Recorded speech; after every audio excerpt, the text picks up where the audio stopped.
আল্লাহর খলিল ইব্রাহিম বললেন, নমরুদ বুঝলাম তুমি জীবন দাও মৃত্যু দাও দেখলাম, কিন্তু আমার রব আমার আল্লাহ প্রতিদিন সকালবেলা উষা লগ্নে ওই পূর্ব দিগন্ত থেকে সূর্যটাকে উদিত করেন, সাঁঝের বেলা বিকেল বেলা কুথুরি লগ্নে সন্ধ্যাবেলা ওই দ্বিপ্রহরের জল জলে সূর্যটাকে পশ্চিম দিগন্তে ডুবিয়ে দেন।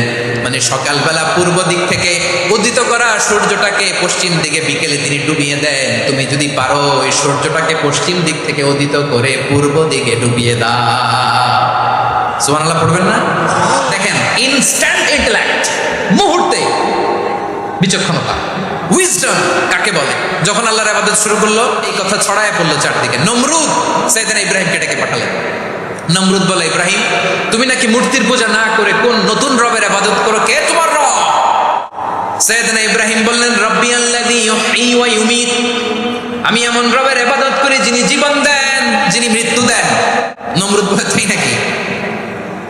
তোমার রব জীবন দেয় মৃত্যু দেয়, আর এটা তো আমি দেই, আমিও তো জীবন দেই আমিও তো মৃত্যু দেই। সাইয়েদনা ইব্রাহিম বললেন, কেমন করে তুমি জীবন দাও মৃত্যু দাও একটু দেখাও তো। নমরুদ জেলখানা থেকে দুজন কয়েদিকে ডেকে আনলো। কয়েদি এনে অর্ডার করলো, একটাকে এখনই শিরোচ্ছেদ, হেড অফ, ডেথ পেনাল্টি, মৃত্যুদণ্ড দেয়া হলো, ফিনকি দিয়ে রক্ত বেরোলো।